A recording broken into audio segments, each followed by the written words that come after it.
Bang, dulu sebelumnya saya selaku ketua pelaksana dari kelompok PJBL ini. Tepuk tangan dong.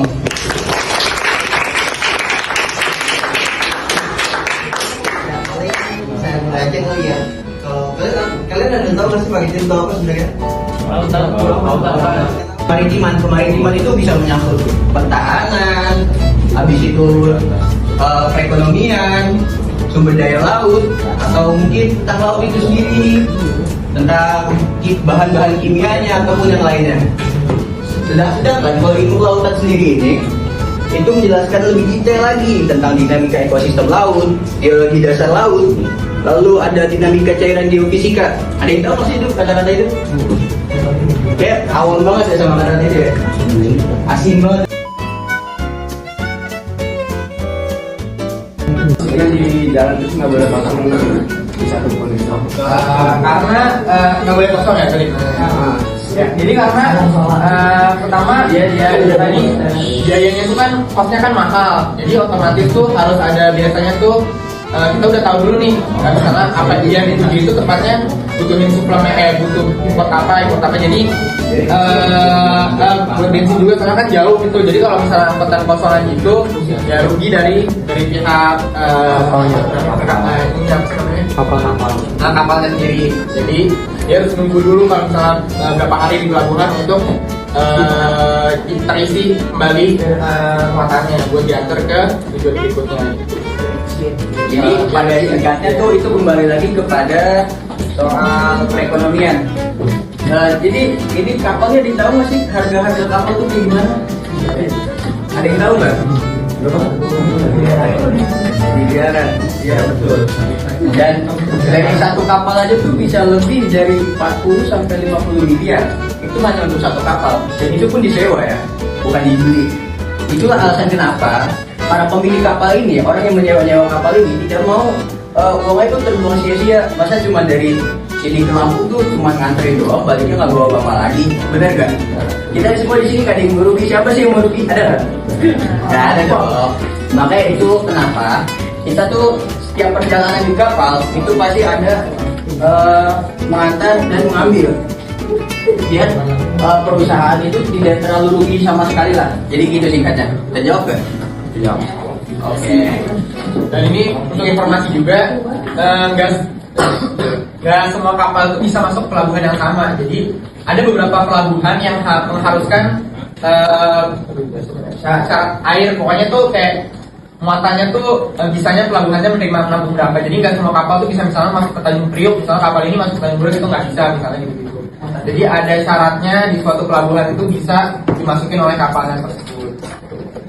Jadi intinya tuh suatu kapal jika ingin datang misalkan ke pelabuhan Merak deh yang ada di Cilegon sana atau Banten, itu tuh harus memiliki atau harus sama dengan kondisi perairan yang ada di pelabuhan Merak itu sendiri. Gak bisa tiba-tiba orang misalkan syarat air, atau ada yang tahu syarat air kan, syarat air rendah atau terlalu tinggi, itu nggak bisa tiba-tiba masuk ke pelabuhan karena ada klasifikasinya sendiri. Itu namanya klasifikasinya sendiri dan persyaratannya sendiri gitu. Ya, pokoknya itu. Siapa namanya? Saya Muhammad Rosan Fadila, saya panggil Rosan. Oke, Rosan. Coba yang saya tahu dari teman-teman ini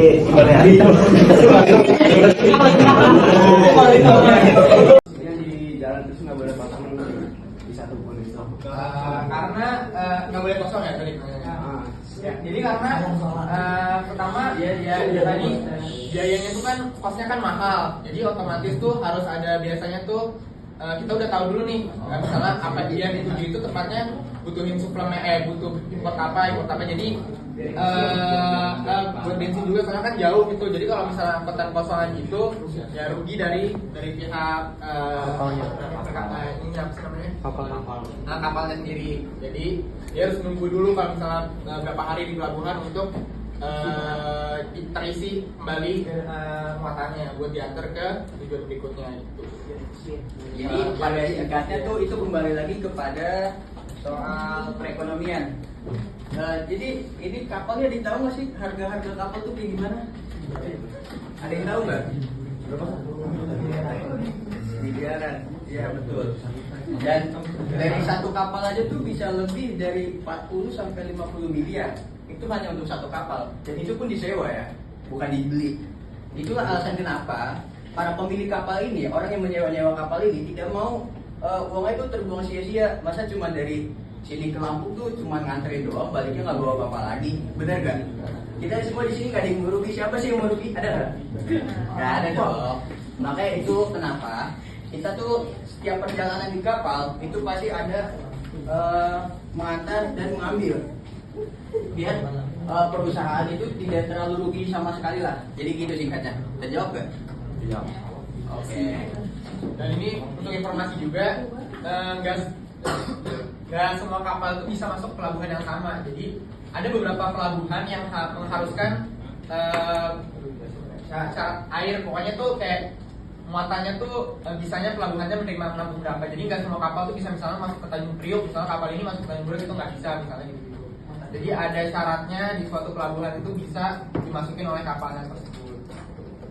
Jadi intinya tuh suatu kapal jika ingin datang misalkan ke pelabuhan Merak deh yang ada di Cilegon sana atau Banten, itu tuh harus memiliki atau harus sama dengan kondisi perairan yang ada di pelabuhan Merak itu sendiri.